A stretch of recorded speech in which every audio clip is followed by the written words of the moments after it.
मुख्यमंत्री नवीन पट्टनायक और 5T सचिव भिके पांड्यान राज्य सरकारी और बेसरकारी स्तर कार्यरत व्यक्तिविशेष को दरमा वृद्धि सबु स्तर कर्मचारी मानक आश्वस्त कर किंतु सांबादिक मानक समस्या समाधान करूना कि आगे आसुना सांबादिक मानक ओडिशा राज्य अणदेखा करुछंती। बारंबार सांबादिक माने भुवनेश्वर स्थित लोयर पीएमजी रे हड़ताल पालन करथिले ओ करि आछंती किंतु सांबादिक माने किछि सुफल पाइ नाहंती। अन्य राज्य सांबादिक माने अनेक सुविधा सुयोग मिलुथा बेले ओडिशा सांबादिक मानक अणदेखा करा जाउछि। एहि समय रायगड़ा बीजेपी दल पक्षरु बीजेपी कार्यालय सांबादिक सम्मेलन आयोजन करी सांबादिक मानक समस्या समाधान करिबार निमंते आगे आसीथिले। सांबादिक मानक अनेक गुडे समस्या रहिछि सेतिमध्य प्रमुख समस्या हला ट्रेन रे यातायात करिबा निमंते ट्रेन पास सेमाने विषय केंद्र रेल मंत्री अश्विनी वैष्णव आलोचना कर समस्या समाधान करेंगे बोली प्रतिश्रुति देथिले। जिला भारतीय जनता पार्टी सभापति आज जो सांबादिक सम्मेलन आम आहूत करूँ तार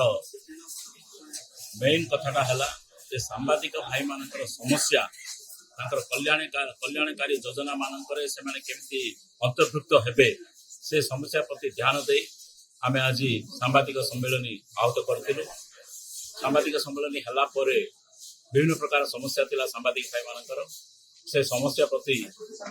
मु अवगत हेली जेहेतु आमर केंद्र रे सरकार अच्छी आम द्वारा किसी हो पार जदि आम निश्चित भाव करवा सांबादिक भाई मान बोली आम मन में भाई जमी रेलवे पास हो पेंशन योजना हो नाना प्रकार कल्याणकारी योजना गुड़िक जोटा मोदी सरकार दौरान सांबादिक भाई मान सेटा केमिति आपण माने पाइबे ता प्रति आम दृष्टि देवाई चिंता करी ये सांबादिक सम्मेलन को आहूत करा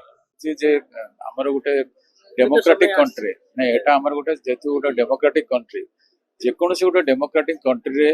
गोटे प्लुरालिस्टिक वे रे आमे काम करू जेमति फॉरेस्ट डिपार्टमेंट देखंतु आपन सोशल फॉरेस्ट्री अछि आपन टेरिटोरियल फॉरेस्ट्री अछि आपन विभिन्न प्रकार फॉरेस्ट डिपार्टमेंट रे सब विभिन्न प्रकार विभाग अछि तेणु से भली हमर संघ माने अछंती किंतु जिमु भाबुची जेते बेले गोटे कॉमन समस्या आसे जोटा कॉमन मिनिमम प्रोग्राम बोली कहउछ हमें भाबुची सब संघ माने एकाठी हेबे एकाठी होउचंती तेणु मु तो आशावादी निश्चित भाव एकाठी हेबे एकाठी होउचंती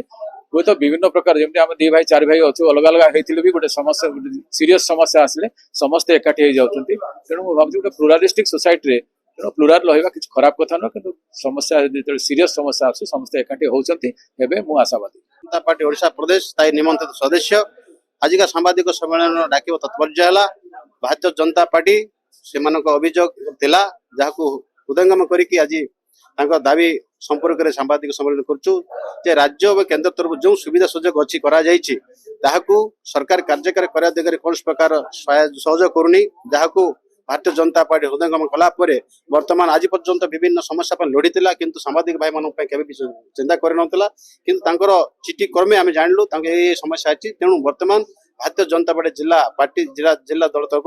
आम वर्तमान ये लड़े सामिल हबू सरकार जो जाए राज्य दाबी न देछि से पर्यंत आम भारतीय जनता पार्टी लड़े जा रखिबो जेहेतु सरकार एत सब योजना करछि सांबादिक भाई मानक चतुर्थ स्तंभ गोटे स्तंभ जोटा कि समाज गठन दिगरे मुख्य भूमिका ग्रहण करछि सेही मानक सुविधा सुजोग एवं रक्षा करने दायित्व मध्य भारतीय जनता पार्टी अच्छी तेणु यह आखि रखिकी जिला सभापति नेतृत्व में भारतीय जनता पार्टी तरफ आज सांबादिक सम्मेलन करी समस्या समाधान आज अंठा भिड़ी। रायगढ़ आशुतोष कुमार पट्टनायक रिपोर्ट रियो न्यूज।